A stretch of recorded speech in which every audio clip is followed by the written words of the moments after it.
মাননীয় মুখ্যমন্ত্ৰী হিমন্ত বিশ্ব শৰ্মাৰ নিৰ্দেশক্ৰমে জিলা প্ৰশাসন, পুলিচ প্ৰশাসন, পৰিবহণ বিভাগ আৰু এক্সাইজ ডিপাৰ্টমেণ্ট আমি সকলোৱে যথোপযোগভাৱে প্ৰচেষ্টাত আগবাঢ়িছোঁ। নাকা চেকিংসমূহ ইতিমধ্যে তীব্ৰতৰ কৰি তোলা হৈছে, ঠায়ে ঠায়ে চেকিং বঢ়োৱা হৈছে। সুৰাপায়ীৰ বিৰুদ্ধে আমি বিশেষ ব্যৱস্থা গ্ৰহণ কৰিছোঁ আৰু পিকনিক স্পটসমূহতো আমি এইটো এৱেৰনেছ কৰিছোঁ, মেছেজো দিছোঁ।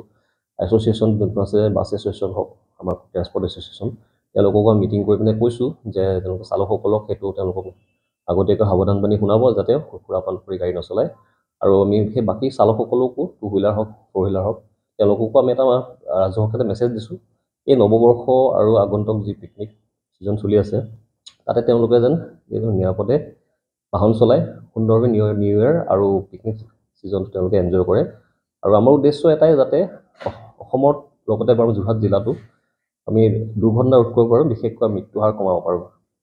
আমাৰ উদ্দেশ্য হৈছে জিৰ' ফেটেলিটি। গতিকে সেই ক্ষেত্ৰত আমি আহ্বান জনাওঁ জনসাধাৰণক যে তেওঁলোকে আমাক সহযোগ কৰক।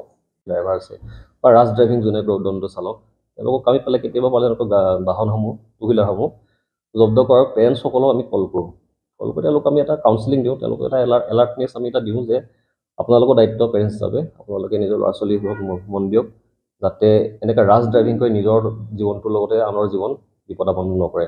কাউন্সিলিং কৰোঁ আৰু তাৰ উপৰিও যদি আগন্তুক দিনৰ আৰু কিছুমান এনেকুৱা ধৰণৰ আমি কেছ পাওঁ, নিশ্চয়ভাৱে আমি বিভাগীয় ব্যৱস্থা গ্ৰহণ কৰিম আমি। হয়, সেইটোৱে অলপ আগতে আপোনাক সেইটো জনাইছোঁ যে বিশেষকৈ গাৰ্জেনসকল, অভিভাৱকসকলক আমি এটা আহ্বান জনাওঁ। আমাৰ এইটো এটা বিভাগ হিচাপে পুলিচ প্ৰশাসন, জিলা প্ৰশাসন হওক বা বিভাগৰ আমাৰ যেনেকৈ দায়িত্ব আৰু দায়িত্ব আপোনালোকৰ গাৰ্জেন হিচাপে আপোনালোকৰ আছে। আপোনালোকৰ নিজৰ ল'ৰা ছোৱালীসমূহক তীক্ষ্ণ নজৰ দিয়ক, বিশেষকৈ দুচকীয়া বাহন চলাওঁতে হেলমেট পৰিধান কৰাটো বাধ্যতামূলক কৰক আৰু লগতে যাতে তেওঁলোকে ৰাছ ড্ৰাইভিং নকৰে, ষ্টাণ্ট নকৰে, কাৰণ তেওঁলোকৰ লগতে আনৰ জীৱনো বিপদাপন্ন কৰিব পাৰে। সেইটো ক্ষেত্ৰত নজৰ দিয়ক আৰু নিৰ্দেশমৰ্মে আপোনালোকে মুখ্যমন্ত্ৰী ডাঙৰ নিৰ্দেশ দিয়া হৈছে, কঠোৰ ব্যৱস্থা গ্ৰহণ কৰা হ'ব। পুলিচ প্ৰশাসনেও ব্যৱস্থা গ্ৰহণ কৰিছে, আমাৰ ফালৰ পৰা গ্ৰহণ কৰা হ'ব। পুলিচ প্ৰশাসনে কৰিব পাৰে, আমাকো প্ৰয়োজন নহয় এনেকুৱা ধৰণৰ খালী প্ৰমাণ সহকাৰে আপোনালোকে দিয়ক, উইথ নাম্বাৰ প্লেট দিব লাগিব, কাৰণ আমাৰ এভিডেঞ্চটো বহুত প্ৰয়োজনীয়। বিভাগে নিজৰ যি গ্ৰহণ কৰিব লগা ব্যৱস্থা আছে আমি গ্ৰহণ কৰিম।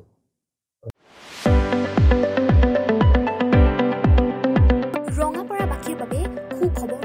আপুনি যদি দুচকীয়া বাহন ল'ব বিচাৰিছে তেন্তে এতিয়াৰে পৰা আৰু চিন্তাৰ কোনো প্ৰয়োজন নাই।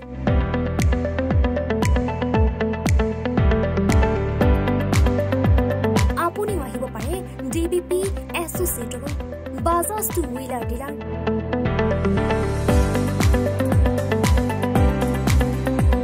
আমাৰ ঠিকনা ৱাৰ্ড নং ৮, ঠাকুৰবাৰী ৰোড, ডাকঘৰ, ৰঙাপাৰা, জিলা শোণিতপুৰ। আমাৰ যোগাযোগৰ নম্বৰ 9435707133 9707967285285।